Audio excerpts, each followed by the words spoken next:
Good morning, everyone. I hope you all had an amazing holiday. I am Dr. Cam, and today I am joined by Hallie Steinberg, who is a certified health coach.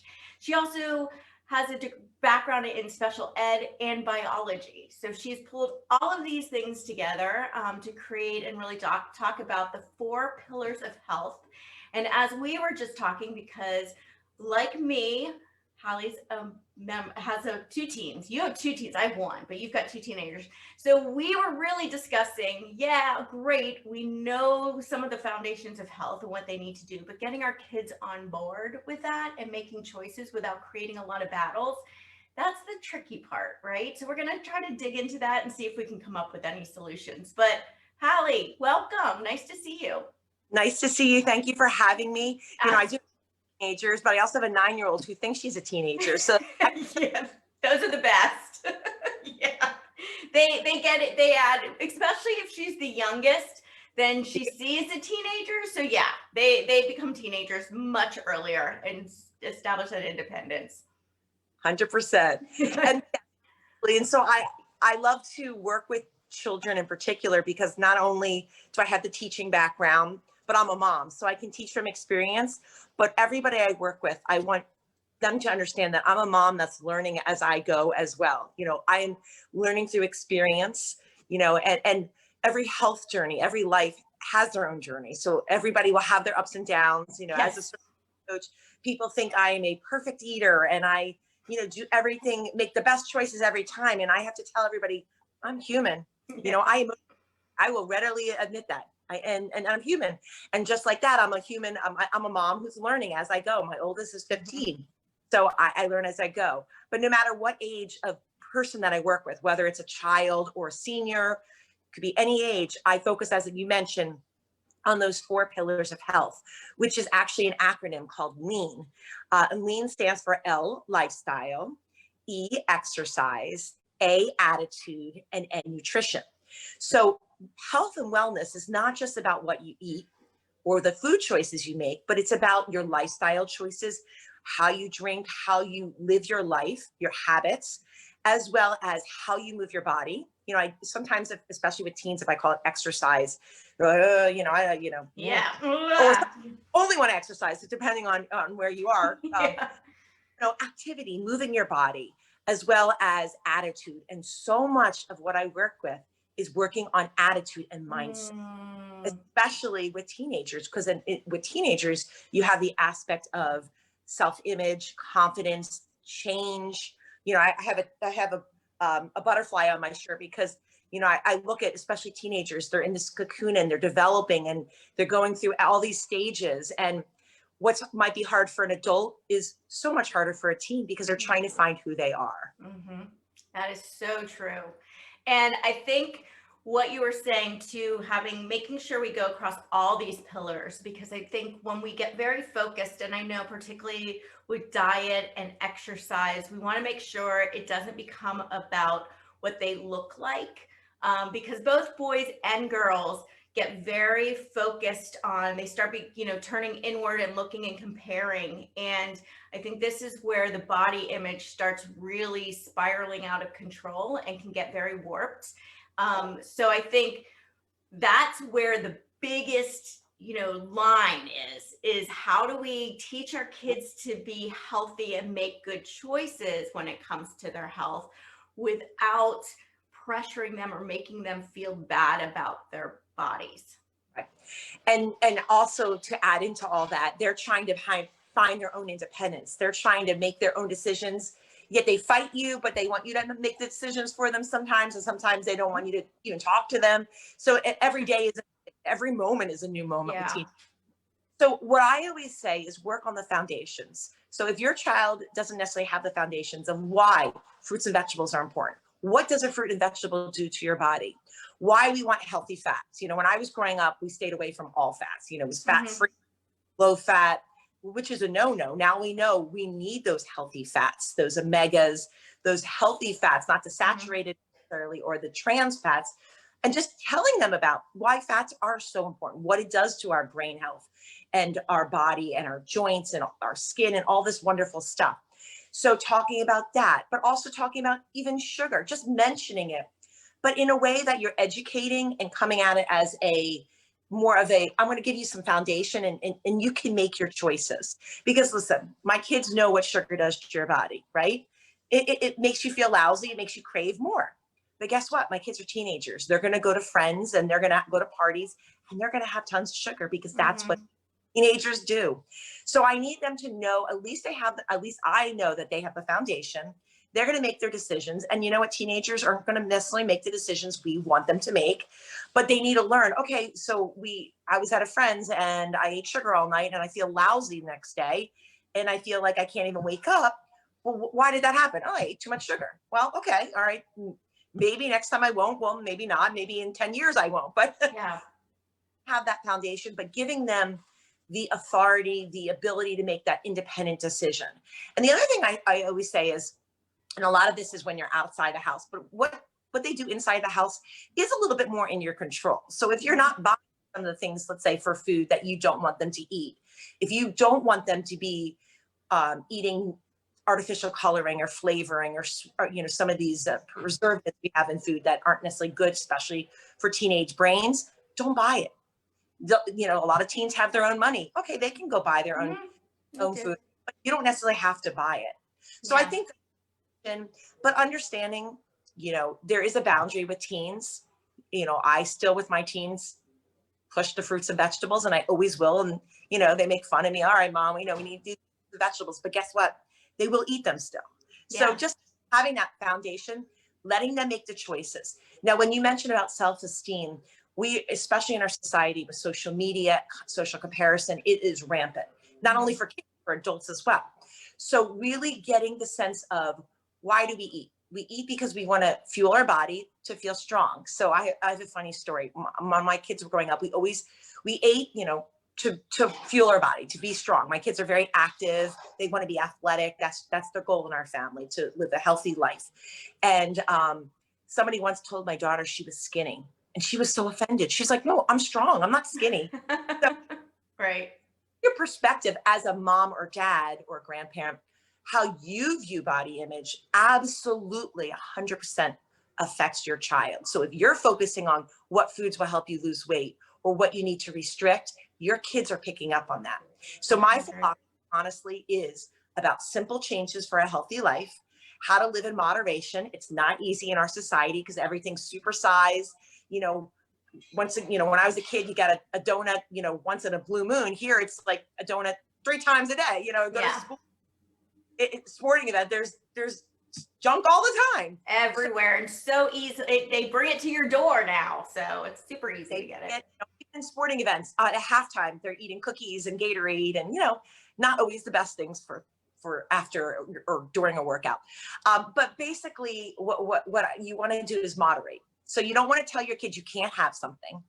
I mean, I'm not talking about drugs and cigarettes. I'm talking about food. They can have it, but with moderation. If you tell your kids you can never have soda, you know what they're going to do when they go to a friend's house? Drink They're going to all of it. all night long.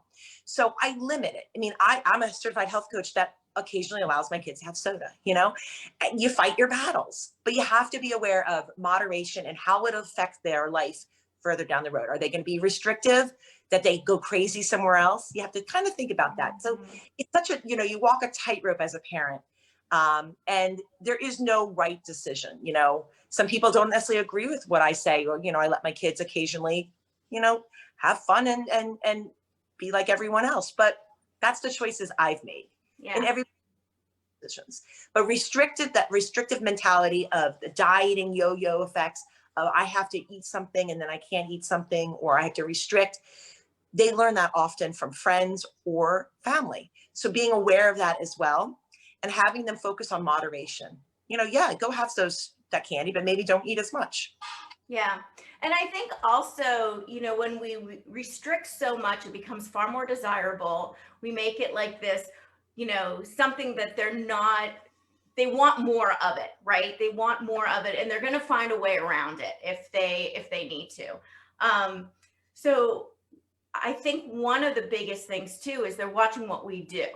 So Yes. when, and like you just said, when we're constantly dieting and saying, oh my gosh, I'm fat, or I need this or that, they're suddenly saying the same thing to themselves, right? And they're mirroring that. And I know with my daughter, one of the things that I swore from day one was I am not going to criticize my body in front of her. Right.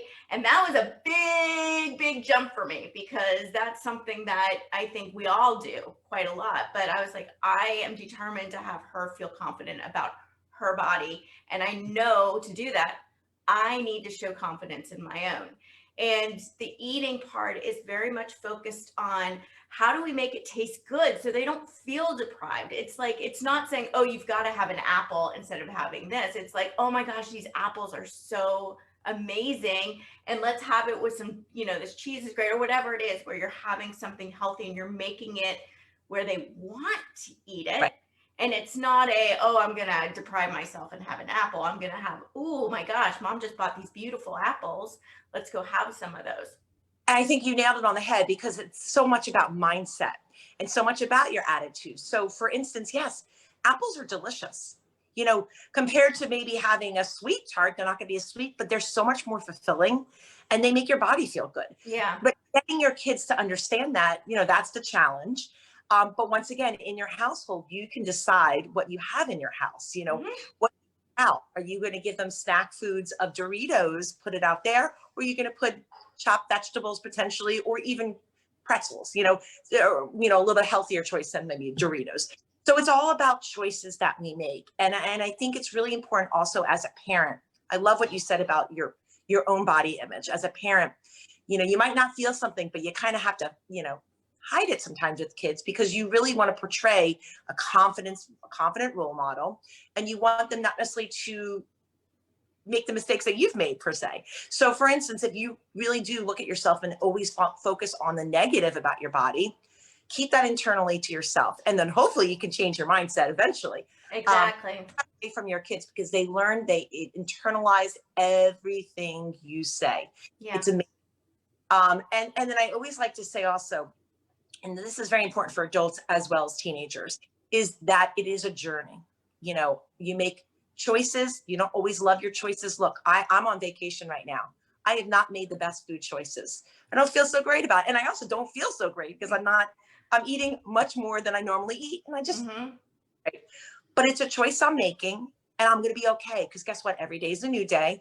And I know once I'm done this vacation, I'll go back to eating the way I normally eat and I'll feel better.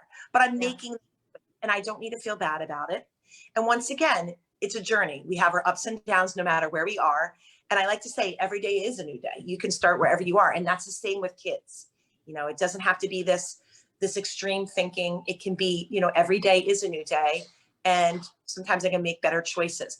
The other thing I want to mention, because especially with eating disorders, you also don't want to make food and you mentioned exercise as well, the constant focus. You want to make it Hmm. about eating Hard. and life for we call it the IRHA. You're investing in your individual retirement health account. Whereas an I like that. IRHA, your individual retirement health account. So what we're doing now, even as, or teenagers or what they're doing, kids, it will affect them later down the road. So Mhm. getting that idea, what we do now makes a difference in our body, that we can make better choices sometimes, but we'll be okay regardless. And Yeah. being okay. Yeah, I think too, making it about feeling good. And the other day I remember my daughter and I were doing a road trip and I was starving. We hadn't eaten. And so we ran in and I made a terrible choice. I went and grabbed a Pop-Tart. Why? Because I was really, really hungry and I hadn't had one in a bazillion years and they just looked good. And I ate it. And I just remember looking at my daughter and going, oh my God, I feel horrible. Not because I ate it. I just felt physically drained and exhausted. And I was like, that just sucked everything out of me. And being able to share, how it makes you feel physically in terms of, I am exhausted because I just ate something terrible. What can I do? My brain, I'm having trouble concentrating. What's a good food to help me concentrate better? Right. And making it about something positive and talking through in front of them how you're making your choices so that they know, and it's about that. And my mom and my stepdad are here staying with us right now, and my stepdad's 80 and my mom's 75, and they are in better shape than anyone else in my family. They're bummed now because they're having to cancel trips, because while they're still young, they like to take the really active trips and do kayaking and hiking and everything, which is great because we look at them and they eat very healthy. And so we can look at them and they're staying with us, and my daughter can look at them going, okay, I want to be able, same here, I want to be able to do that when I'm 80. So what are they doing now to get them to be able to do that? So the investment in your health Yeah. account, I love, because they're exact replications of that. They're great examples of that. And you notice that they're active, that is Very active. and that's so important for teens, because especially our teens are so sedentary right now, especially Mm-hmm. media with electronics and games. So as a parent, I do recommend it's getting them outside, even in winter, because where I normally live, it's winter. Yeah. Them out. It is moving their bodies. It Mm-hmm. doesn't have to be an exercise, go to the gym, or which we can't do right now where we are, but it doesn't have to be an hour-long treadmill. It could be going out and moving your body and exploring. It doesn't matter depending on their Yeah. age, Yeah. but really how important it is to move your body and get your heart pumping, even a sweat worked up. So important for body as well as mental health. Yeah. And doing it as a family, like going on a family hike, is a really fun way to get out. And so you're not like, you go outside and get exercise. It's like, let's go out and do something together. I've told people before, I got my daughter and I into Pokemon Go because it requires you to walk around. The Yep. problem was I got more addicted to it than she did. So that was a whole issue in itself. But we would go out even when it was raining because we needed more Pokeballs. It's like we would walk, and it was a way to just make it fun and get us out and take it away from something we had to do to something we wanted to do. So finding ways to make it fun based on what they enjoy rather than what you want them to do, right? Give them the choices. What do you want to do? Let's go out. Let's do something. What can we do? Teenagers are going to hem and haw, because they'd much rather. But once you get them out there, you can usually, they can perk up a little bit. Yeah. Yeah. And one more thing I do want to add, an easy tip. I just don't want to forget this one. It's very simple. One recommendation I always tell people is to add a protein with everything they eat. So let's say your kids are eating sugary foods, or, if you add in a protein, and you can explain this to them, it will help stabilize their blood sugar. It'll help them feel satiated longer. So always, that's something that they can do. And there are many different types of proteins out there, whether they're vegan proteins, animal-based proteins. Have them add a protein and it will help them. So it won't necessarily limit what they're eating, but it will help them feel better maybe with what they're eating. Mm-hmm. So that's an important tip that all people should be doing. Protein is Yeah, that's a great tip. Yeah. Very good tip. So just adding, like, is nuts a good protein? Absolutely. That's okay, so protein. Nuts have healthy fats as well as protein, and it really stabilizes your blood sugar and helps you sustain. Peanut butter or nut butters, it doesn't have to be peanut, especially with the allergies out there, but eggs, it could be a dairy protein, something that helps with that blood spike that we get. It's called your glycemic index. Yeah. It helps stabilize you a little bit more. That's great. And those are good snacks to have around the house too, right? Absolutely. Yeah. They can make the choices. You can say, these are the protein choices. Pick something, What do you like? And they can explore. And then they can start cooking if they want. They can garden. There's a lot of tricks to get kids more involved. As they get older, it's a little bit more challenging. That's why I like to say start young. When they'll get more, they're more apt to try new things. Yeah. And I think with teenagers, it is giving them a motive that works for them, motivation that works for them, where it's like, you're having trouble focusing. Well, here's some foods that'll help you focus, right? Or they want to do better in sports and they're practicing sports and they're trying to improve. Well, here's foods that will help you improve and, build up your endurance. And so, or these are the exercises or things you can do to build that up. So I think when we're focusing more on what they want to achieve rather than what we're worried about them not achieving, then it becomes more desirable and they'll make the choices. 100%. So this is great. Hallie, this was wonderful, really, really helpful. And for me as well, because I think this is good advice for all of us. Make it about being fun and feeling good, and not about being ashamed of your body and, you know, the pressures that you feel from other people. And I think then it's easier to stick to a healthier diet and a healthier lifestyle. Any parting words before we go? Um, like I said, every day is a new day. So if you don't always make your best decisions, you have the next day to do that. And just have fun. You know, we live this life once. Have fun, but with health in mind, because you know you could have fun and not be healthy, or you could have fun and be healthy. Yeah, So it's more health in fun mind, when you feel good, right? absolutely. All right, Hallie, thank you so much. And this was wonderful. Thank you, everyone, for watching.